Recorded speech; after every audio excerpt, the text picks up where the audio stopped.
Conságrate a Dios cada mañana. Haz de esto tu primer trabajo. Por la mañana, oh Señor, elevo a ti mi voz, a tu buen nombre doy loor, con gratitud mi Dios. Buenos días, Señor Jesús. ¿Qué tal, amigos? ¿Cómo amanecieron? Esperamos que todos estén bien y contentos. En este día pidamos al Señor Jesús que nos ayude a ser la sal de la tierra para poder dar sabor a nuestro mundo. Pidamos que obre en nosotros para hacer de este mundo un mejor lugar. Bienvenidos a su programa Buenos días, Señor Jesús.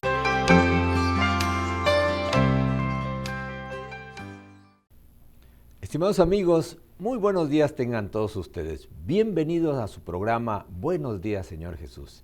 En esta ocasión con el tema Predominio de la corrupción, y nuestro versículo clave se encuentra en Romanos 1:28 y dice así: y como ellos no aprobaron tener en cuenta a Dios, Dios los entregó a una mente reprobada para hacer cosas que no convienen. Oremos, por favor. Gracias, nuestro gran Dios, por este nuevo regalo que nos das, esta nueva luz que nos alumbra y la energía para disfrutar de estas nuevas horas. Ayúdanos, Señor, bendícenos en el estudio de tu palabra. Lo suplicamos en el nombre de Cristo Jesús. Amén. No cabe duda que vivimos en los peligros de los últimos días de este mundo. Por cuanto abunda la iniquidad, el amor de muchos se enfriará. La palabra muchos se refiere a los que profesan seguir los buenos principios de la palabra de Dios, afectados sin que ello sea necesario por la iniquidad prevaleciente, se apartan de Dios. La causa de esta apostasía consiste en que no se mantienen apartados de la iniquidad. El hecho de que su amor hacia Dios se está enfriando por causa de que abunda la iniquidad demuestra que en cierto sentido participan de esa iniquidad, pues de otra manera ella no afectaría su amor a Dios ni su celo y fervor en su causa. En la actualidad, millones de niños y jóvenes, aunque también adultos, buscan ansiosamente las redes sociales por medio de su celular o computadora. Leen todo lo que pueden obtener gastando muchas veces horas preciosas en juegos, películas, relatos de sucesos que abundan, relatos de amor provocativos y desafortunadamente se encuentran fácilmente con pornografía abierta que constituye una influencia corruptora. Millones están leyendo y viendo ávidamente vidas novelescas y como resultado se envilece su imaginación. Con frecuencia circulan para la venta fotografías de mujeres desnudas. Estamos en una era cuando la corrupción abunda por doquiera. La concupiscencia de los ojos, las pasiones corruptas se despiertan por lo que se contempla y por lo que se lee. La mente se corrompe por la imaginación. La mente se complace en contemplar escenas que despiertan las más bajas y viles pasiones. Esas imágenes contempladas a través de una imaginación pervertida corrompen la moral y preparan a los seres engañados a infatuados para que den rienda suelta a todo tipo de pasiones. Luego siguen los pecados y crímenes que arrastran a los seres criados a la imagen de Dios, haciéndolos descender a un nivel con las bestias y hundiéndolos finalmente en la perdición. He descrito un horrible pero real cuadro de la condición del mundo actual. La inmoralidad cunde por doquiera. Los desvergonzados en el pecado característico de esta era es real. Nunca alzó el vicio su deforme cabeza con tanta osadía como ahora. La gente parece aturdida y los amantes de la virtud y de la verdadera bondad casi se desalientan por esta osadía, fuerza y predominio del vicio. Es el pecado, no las pruebas y sufrimientos, lo que separa a Dios de la gente e incapacita a la mente para disfrutar de Dios y glorificarlo. Es el pecado el que destruye a las almas. El pecado y el vicio, desafortunadamente, abunda en nuestro mundo que nos vio nacer. La obra especial de Satanás en estos últimos días es posesionarse de la mente de la juventud, corromper los pensamientos e inflamar las pasiones, porque sabe que al hacer esto puede guiarlos a acciones impuras y así desacreditan todas las nobles facultades de la mente y puede dominarlos de acuerdo a sus propios y demoníacos propósitos.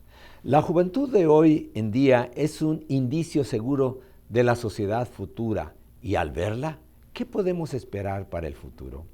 La mayoría de nuestra juventud actual son aficionados a las diversiones y les repugna el trabajo. Tienen poco dominio propio y se excitan y enojan por el más pequeño motivo. Muchísimos de todas las edades no tienen principios ni conciencia y con sus hábitos de haraganería y despilfarro se hunden en el vicio y están corrompiendo a la sociedad de tal manera que nuestro mundo se está convirtiendo en una segunda Sodoma. Si los apetitos y las pasiones estuvieran bajo el dominio de la razón y de la religión verdadera, la sociedad presentaría un aspecto muy diferente. Dios nunca quiso que existieran las presentes condiciones lastimosas. Todo el ambiente actual se ha provocado por las tremendas violaciones de las leyes divinas. Estamos viendo que el hombre, el ser más noble de la tierra, formado a la imagen de Dios, se transforma en una bestia, se embrutece y corrompe. Cada cristiano tendrá que aprender a refrenar sus pasiones y a guiarse por los buenos principios. A menos que lo haga, es indigno de llamarse cristiano. La corrupción moral ha hecho más que cualquier otro mal para causar la degeneración de la raza humana. Su práctica se ha extendido alarmantemente y está provocando diferentes enfermedades. Es realmente conmovedor ver la poderosa influencia de las pasiones animales que dominan a hombres y mujeres de inteligencia y habilidad no comunes. Podrían ocuparse en una buena obra y ejercerían una influencia poderosa si no estuvieran esclavizados por pasiones degradantes. Nuestra confianza en la humanidad ha sido terriblemente sacudida. Una mente corrupta puede sembrar más mala semilla en un corto periodo de tiempo de lo que mucho puede desarrollar en una vida. La práctica de hábitos secretos, como la masturbación, ciertamente destruye las fuerzas vitales del organismo. Toda acción innecesaria de algo vital será seguida por su correspondiente depresión. Entre los jóvenes, el capital vital, el cerebro, es tan severamente abrumado en una edad temprana que hay una deficiencia y un gran agotamiento, lo que deja al organismo expuesto a enfermedades de diferentes clases. Si la práctica se continúa a partir de los 15 años para arriba, la naturaleza protestará contra el abuso que ha sufrido y continuará sufriendo, y les hará pagar el castigo por la transgresión de sus leyes, especialmente después de las edades de 30 años en adelante, mediante numerosos dolores en el organismo y diversas enfermedades, tales como afecciones del hígado y los pulmones, neuralgia, reumatismo, afecciones de la columna vertebral, enfermedades de los riñones y tumores cancerosos. Una buena parte de la magnífica maquinaria de la naturaleza se resiste dejando una tarea más pesada para que realice el resto, lo que provoca un desorden en el excedente ajuste de la naturaleza. Y con frecuencia hay un súbito colapso del organismo y el resultado es la muerte. No cabe duda que existen entre nosotros los pecados que caracterizaron a los sodomitas. Los padres son responsables porque no han educado a sus hijos para que amen y obedezcan a Dios. Les han permitido que salgan y entren a su placer y que se asocien con malas compañías. Estas influencias callejeras contrarrestan las enseñanzas y la autoridad paternal y muchas veces se encuentran en la así llamada buena sociedad.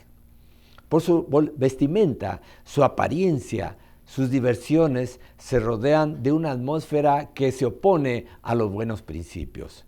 Como padres no debemos de ceder ni un centímetro a las costumbres y usos de esta era degenerativa, sino mantenernos en independencia moral sin comprometernos con sus prácticas corruptas e idólatras. Oremos, por favor. Danos, Señor, la fuerza moral para educar a nuestros hijos en los caminos del bien, para que sean buenos ciudadanos de este mundo y del mundo venidero. Lo suplicamos en el nombre de Cristo Jesús. Amén.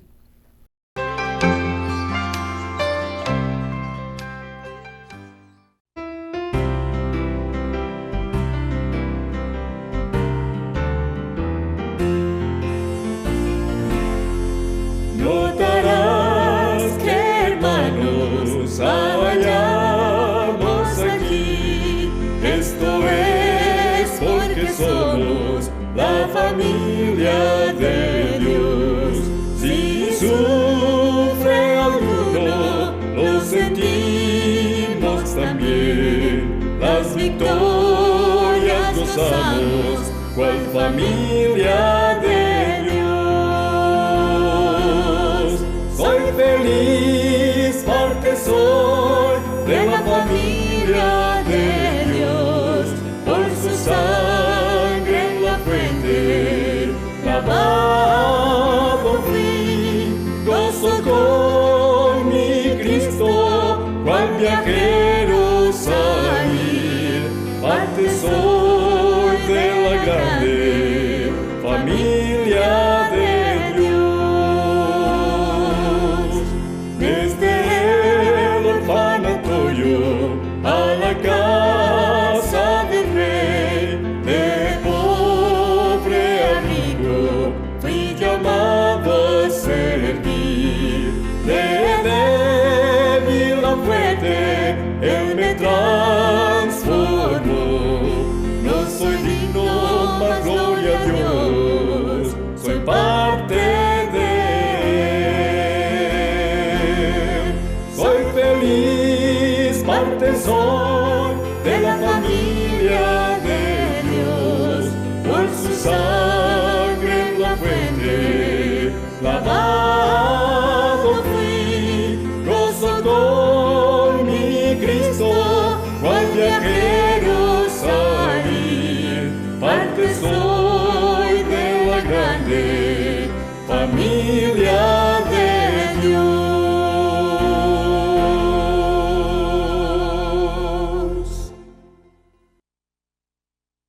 Hola amiguitos, buenos días. Les damos una bienvenida al Rincón Infantil de Buenos Días, Señor Jesús. Saludamos a los amiguitos que nos están viendo en casa. Hola chicos. ¿Se acuerdan que la otra historia que les conté era acerca de David cuando venció al gigante Goliat? Bueno, después que esto sucedió, llevaron a David ante el rey Saúl nuevamente. Y el rey Saúl estaba muy contento de verlo, lo felicitó por todo lo que había hecho y le pusieron a David un manto real. ¿Saben quién estaba ahí en el palacio? Jonatán. Jonatán había conocido a David y se habían conocido cuando eran niños. Y se habían llevado muy bien de niños, pero ahora estaba contento Jonatán de ver a David nuevamente. Así que se sacó su manto real. Jonatán era el hijo de Saúl, del rey Saúl. Se sacó su manto real y se lo puso a David. Era una señal de afecto y de admiración por lo que David había hecho. Así que todo era alegría en el palacio y Saúl empezó a darse cuenta que David estaba teniendo mucha fama con esto que había hecho venciendo al gigante Goliat. Finalmente, cuando llegaron a sus casas y todo el ejército se fue de donde había estado enfrentando a los filisteos, se regresaron a sus casas y todo el pueblo ya sabía lo que David había hecho. Estaban felices y lo recibían con aplausos y con gritos y le daban la bienvenida. Tanto es así que el rey Saúl empezó a sentir celos de David, porque él sabía que el pueblo lo estaba admirando demasiado. Y Saúl era el rey y David no era nadie. Entonces Saúl empezó a tener un poquito de rabia, pero Jonatán y David se hicieron muy buenos amigos. Es tan lindo tener buenos amigos y poder confiar en ellos. Jonatán y David eran muy buenos amigos. Se querían muchísimo y querían siempre estar juntos para conversar. Pero David se estaba dando cuenta que Saúl no lo estaba queriendo demasiado. Un día lo invitaron a David a tocar música para el rey y a cantar para el rey. Pero en ese momento Saúl se enojó muchísimo. Él sabía que David iba a ser el próximo rey de Israel y eso le daba mucha rabia. Así que tan enojado estaba Saúl que mientras David estaba tocando su arpa y cantando, le tiró una lanza. Y David se hizo para un costado, de tal manera que la lanza no lo alcanzó. Pero David se quedó muy preocupado también y cuando se encontró con Jonatán, le dijo, ¿tú no sabes qué es lo que le he hecho a tu padre para que me quiera matar? Y Jonatán le dijo, ¿pero por qué está pasando esto? Bueno, eso es lo que pasa, le dijo David. Y yo estoy muy preocupado. Entonces hicieron un plan. Jonatán le dijo, yo voy a averiguar con mi papá, con el rey, a ver qué es lo que está pasando y te voy a dar una señal. Si él realmente te quiere matar, vamos a hacer un plan para que te vayas a esconder lejos, a un lugar seguro y mi padre no te encuentre. Y eso hicieron un trato. Entonces David se fue lejos a un lugar, lejos de la ciudad y se escondió tras unos arbustos. Estaba por ahí escondido David y entonces Jonatán fue con un arco y flechas y con un muchachito que iba, supuestamente cuando Jonatán tirara las flechas, el muchachito iba a ir a buscarlas y las iba a recoger. Y eso hicieron. Jonatán empezó a tirar las saetas, las flechas, que salieron disparadas lejos. Entonces le dijo al muchachito, anda y recoge todas las que encuentres. Y eso fue lo que pasó. Una de las flechas cayó cerca de donde David estaba escondido detrás de unos arbustitos. Y David supo que eso era una señal de que el rey realmente lo estaba buscando para matarlo. Después que el muchachito y Jonatán volvieron a la ciudad, David y Jonatán hicieron arreglos secretos para encontrarse. Y cuando se encontraron, lloraron mucho porque se tuvieron que despedir. David tenía que ir al desierto a esconderse para que Saúl no lo encontrara porque lo quería matar, el rey lo quería matar. Y Jonatán y David se abrazaron fuerte, lloraron mucho porque ya no se iban a ver por mucho tiempo. Y se prometieron que siempre, no importa qué circunstancias pasaran, siempre iban a ser muy buenos amigos. Y se hicieron una promesa. Se prometieron que cualquiera que de los dos que siguiera con vida por muchos años iba a cuidar a la descendencia del otro amigo. Y esa promesa siempre la respetaron. Así que se despidieron llorando y no se vieron por mucho tiempo. David tuvo que huir al desierto y fue con algunos otros hombres que lo estaban acompañando, huyó al desierto y se escondió en una cueva. Una cueva es como una casa oscura que está toda por debajo de una montaña. Se escondió en una cueva que tenía muchos recovecos y ahí se escondió David. Pero ¿saben una cosa? El rey Saúl salió con 3.000 soldados a perseguirlo y lo buscaron por el desierto. Finalmente, Saúl solito fue a parar a esa cueva, a la misma cueva donde David estaba escondido con sus hombres. Y Saúl se metió en la cueva para ver si encontraba algo, no encontró nada y se quedó dormido. Entonces los compañeros de David le dijeron, ahí está, esta es la oportunidad en que puedes matar a tu enemigo y acabar con la vida de él. Y David se acercó a Saúl, que lo vio ahí tendido en el suelo, dormido, y lo podría haber matado, pero David dijo, no voy a hacer esto contra el escogido de mi Dios. Dios puso a este hombre como rey. Yo no voy a quitarle la vida. Solamente, ¿saben lo que hizo? Le cortó un pedacito de la túnica que tenía el rey con la espada y se la guardó. Al rato, el rey se despertó y salió de la cueva. Y cuando salió de la cueva y estaba un poco alejado de la cueva, escuchó que alguien le gritó y lo llamaban. Entonces se dio vuelta para ver quién era. Y aquí no saben quién era. David estaba parado en la cueva y se postró ante el rey. Lo llamó a Saúl y le dijo, oh rey, y se postró ante el rey. Y entonces le dijo, rey Saúl, yo no quiero hacerte daño. Estuve cerca de ti y te podría haber matado, y aquí tienes una prueba de que podría haberte matado, pero yo no te quiero lastimar, no te quiero hacer daño, no me persigas. Y le mostró al rey el pedacito de la túnica que le había cortado. Y el rey se avergonzó mucho y se puso triste y le dijo, oh, tú eres mucho mejor persona que yo. Te pido perdón porque te he estado persiguiendo. Prométeme que cuando tú seas rey, le dijo Saúl, le dijo a David, porque Saúl sabía que Dios lo había escogido a David para ser rey de Israel. Entonces Saúl le dijo, perdóname por lo que he hecho y prométeme que vas a cuidar de mi familia cuando tú seas rey. Por supuesto que sí, le dijo David. Y así Saúl se fue a su palacio, pero David se quedó todavía por un tiempo en el desierto. Esta historia nos habla de lo hermosa que es la amistad y de lo lindo que es tener amigos verdaderos que están dispuestos a dar su vida por nosotros, a cuidarnos, así como Jonatán ayudó a David y David ayudó a Jonatán. Los dos se querían muchísimo y fueron muy buenos amigos. Ojalá que ustedes, amiguitos, también puedan encontrar buenos amigos con quienes se lleven bien y se puedan querer mucho. Vamos a despedirnos hasta la próxima historia y saludamos también a los amiguitos que nos ven en casa. Hasta la próxima, chicos.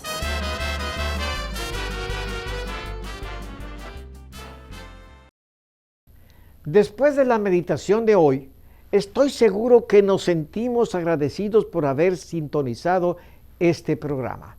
En pantalla se nos muestran los capítulos de la Biblia para leer el día de hoy.